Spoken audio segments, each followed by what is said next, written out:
what's tested when you're bidding a project like this is that top 7, 8 floors that Winnipeg's not used to doing. How do you execute your project the same as you did on the first floor?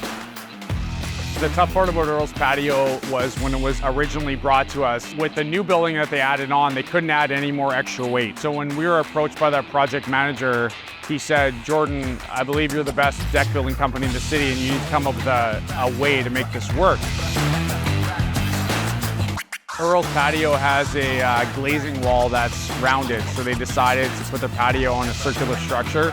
So Windeck busted out our heat con blankets and decided to bend boards around that structure.